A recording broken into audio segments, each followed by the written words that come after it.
धर्म होता है सबसे पहले अपने अंदर जो श्रद्धान है वो मिथ्या रूप है कि सम्यक रूप है। उपयोग तो बदलता रहता है। जैसे आप मंदिर में आ गए, भगवान के सामने पूजा भक्ति करी तो उपयोग भगवान में लग गया, समझ में आया। फिर आप व्यापार आदि में चले गए तो उपयोग व्यापार आदि में लग गया। लेकिन जब तुम भगवान की पूजा भक्ति कर रहे थे तब भी तुम्हारे श्रद्धान में मैं शरीर हूँ और मेरे स्त्री पुत्र मकान दुकान है और मैं इनका कर्ता भोगता हूँ, ये मान्यता बनी हुई थी, समझ में आया। और जब व्यापार आदि में थे तब भी ये मान्यता बनी हुई थी। तो असली तो वो जो संसार का बंध का कारण है वो मान्यता है। वो तुमने पूजा पाठ करी और तुम व्यापार में चले गए तो इसलिए संसार बनता है। संसार इससे कभी नहीं बनता। संसार असली जो बंधन है वो मिथ्यात्व से है और मिथ्यात्व का संबंध उपयोग से नहीं है। ये बात बहुत अच्छे से नोट करो। अगर ये समझ में आ जाएगी तो बहुत बड़ी बात समझ में आ जाएगी, समझ लो धर्म समझ में आ जाएगा। क्या है ये उपयोग के अवलंबन से जो हम धर्मात्मा या पुण्य और पाप मानते हैं, ये बहुत बड़ी गलती है। इससे बहुत भ्रम खड़ा होता है। फिर ऐसे ही अपन क्या है कि क्रिया से मान लेते हैं, जो प्योर जड़ की क्रिया है उससे अपने को बड़ा मान लेते हैं और उसका कर्ता भोक्ता मानते हैं, या जड़ की क्रिया सुधारने से मैं सुधर जाऊंगा, ये मान्यता रहती है।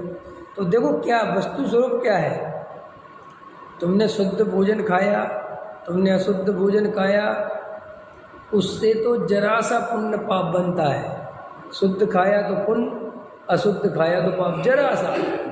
वो असली बंध का कारण नहीं है।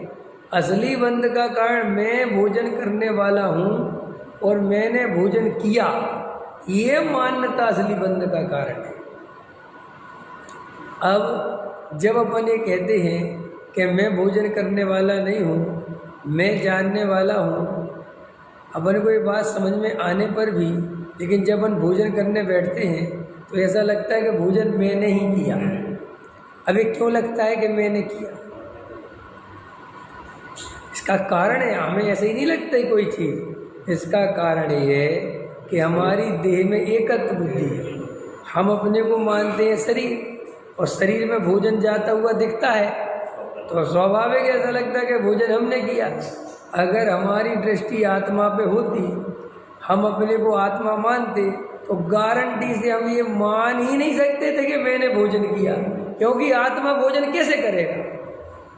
बोलो। जैसे तुमने कपड़े पहन रखे, साड़ी पहन रखी, तुमने पैंट शर्ट पहन रखा, मैं ऐसा भोजन लूँ और ऐसा और बनाऊँ और ऐसा सब्जी में लगाऊँ और तुम्हारी शर्ट से छुआऊँ, है कि नहीं? और फिर वो कोहरा साइड में रख दूँ, है? फिर दूसरा कोहरा लगाऊँ, तुम्हारी शर्ट से छुआऊँ, तुम मानोगे मैंने भोजन करा? क्यों नहीं मानो? क्रिया तो बिल्कुल वैसी हुई ना। बोलो। चलो तो मैं तो कहता हूँ गुड्डा रख देता हूँ, वो बिल्कुल मुंह भी खोलता है, खाने को चबाता भी। समझ लो आजकल जो बन गए ना रोबोट, तो तुम मानोगे कि मैंने भोजन किया? नहीं मानोगे ना। क्यों नहीं मानोगे? क्योंकि मैं रोबोट नहीं हूँ। जब मैं रोबोट नहीं हूँ तो मैंने भोजन क्या किया?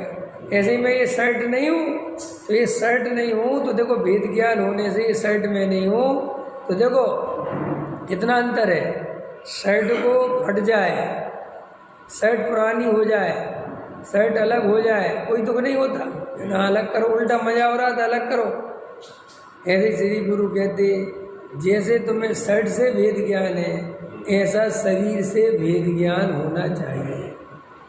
ये शरीर में हूँ ही नहीं, ये शरीर में हो नहीं सकता, क्योंकि शरीर की और ज्ञान की कोई भी मैत्री नहीं है। ज्ञान अमूर्तिक है और शरीर मूर्तिक है, और अमूर्तिक की मूर्तिक से दोस्ती हो नहीं सकती, एकत्व हो नहीं सकता, वो मिल नहीं सकते। कैसे मिल सकते हैं? मिल सकते हैं? तेल और पानी मिल सकते हैं? मिलाने की कोशिश करो, तेल और पानी को मिल जाए तो बताओ। है इतना बड़ा समुद्र है ना।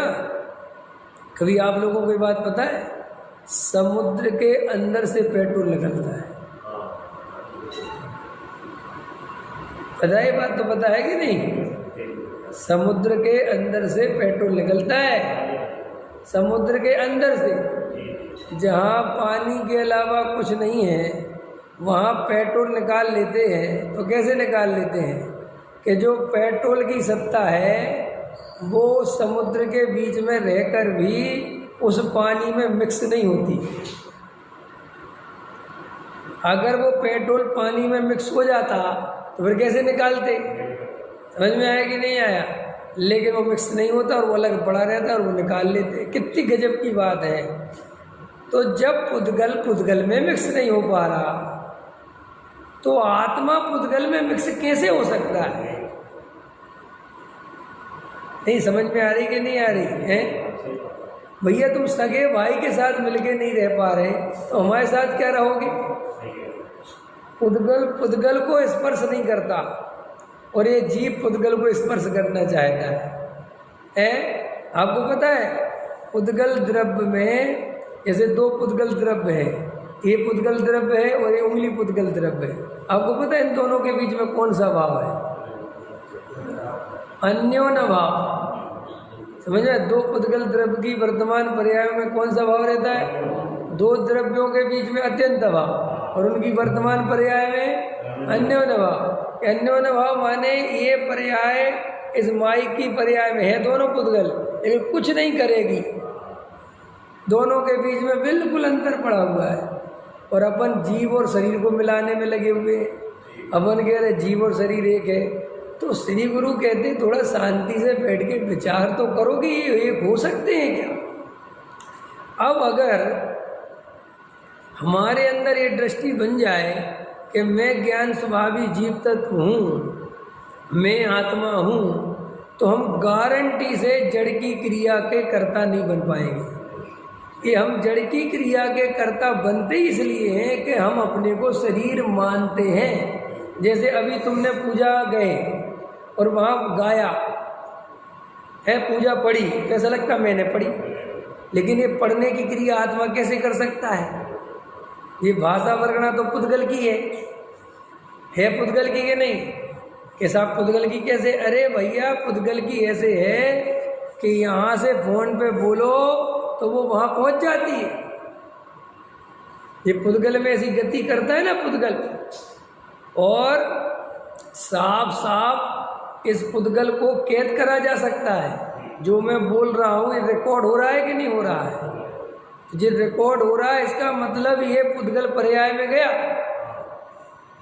आत्मा को कोई रिकॉर्ड नहीं कर पाया। न वैज्ञानिक कब की आत्मा को रिकॉर्ड कर लेती। वैज्ञानिक पता है 50 दफ़े, 1000 दफ़े, लाख दफ़े, करोड़ दफ़े ये प्रयोग करते हैं कि कोई मर रहा हो तो वो उसे ऐसे कांच में बंद करते हैं, ऐसे कांच में बंद करते हैं कि जिसमें हवा भी पास नहीं हो सकती। इतना सा भी कुछ नहीं जा सकता। और वे देखते हैं कि इसमें से कोई आत्मा निकलता हुआ दिख रहा है। सारे में कैमरे लगा के रखते हैं, सब कुछ करके रखते हैं, लेकिन कुछ भी नहीं दिखता। जबकि पता है तुम्हें आत्मा अकेला नहीं निकलता शरीर से, उसके साथ दो शरीर और निकलते हैं, तेजस और कारवाण। वे तेजस और कारवाण उसके साथ निकलते हैं, वे तक नहीं दिखते जबकि वे पुद्गल हैं। लेकिन वे इतने सूक्ष्म हैं कि वे किसी के द्वारा बाधित नहीं होते। वे तेजस और कारवाण। ये तेजस और कारवाण समझते हो क्या है? तेजस और कारवाण माने इस बात की निशानी है कि ये अभी मुक्त नहीं हुआ है। ये शरीर छोड़ के तो जा रहा है। डॉक्टर साहब तो समझाते थे कि कर्म अपने दो सिपाही इस आत्मा के साथ हमेशा लेके चलता है। जैसे किसी चोर को इधर से उधर शिफ्ट करो तो दो पुलिस वाले साथ में जाते हैं ना, ऐसे ही है आत्मा जब एक शरीर से दूसरे शरीर में शिफ्ट हो रहा होता है तो तेजस और कारवाण दो शरीर उसके साथ में रहते, कहीं भाग ना जाए। समझ में आया? तो वे भी नहीं दिखते। तो तेजस और कारवाण शरीर ही नहीं दिखते जब, तो आत्मा कहाँ से दिखेगा? सोचो बात। तो इसलिए हम जब तक अपने अंदर ज्ञान स्वभावी आत्मा का निर्णय नहीं करेंगे और जब तक अपने को आत्मा नहीं मानेंगे, हम जड़ की क्रिया से भिन्न अपने को नहीं मान पाएंगे। क्योंकि जब हम अपने को शरीर मानेंगे और शरीर के निमित्त से जो भी क्रिया होती दिखाई देगी, उसके कर्ता बने बिना हम रहेंगे नहीं। समझ में आया कि नहीं आया? देखो, ये रूमाल किसने उठाया? मैंने। अभी मैंने क्यों उठाया? क्योंकि मैंने अपने को शरीर माना, और शरीर माना तो इस शरीर में ये हाथ के निमित्त से उठा, तो फिर निमित्त से उठा तो क्या मानते हैं? मैंने उठाया। अब अगर अपने को आत्मा माने अपन, तो निर्णय करें कि आत्मा कैसे रूमाल को छू सकता है? आत्मा की उंगलियां हैं क्या? ये तो पुद्गल की उंगलियां हैं। तो मैं तो ज्ञाता दृष्टा हूँ, तो ज्ञाता दृष्टा रहा, तो देखो अपने आप कर्तृत्व निकल गया कि नहीं निकल गया? ये कर्तृत्व जो आता है, ये आता इससे है कि अपने को अपन शरीर मानते हैं। फिर जब अपने को शरीर मानते हैं तो शरीर में होने वाली सारी प्रक्रियाएं हम अपनी मानते हैं। पेट में दर्द है तो किसके दर्द है? मेरे दर्द है। भोजन किया तो किसने किया? मैंने किया। लगता है ना? श्रृंगार किया तो किसने किया? मैंने किया। सुंदर दिखता है तो कौन दिखता है? मैं दिखता हूँ। तो श्री गुरु कहते हैं असली बंध का कारण ये मान्यता है।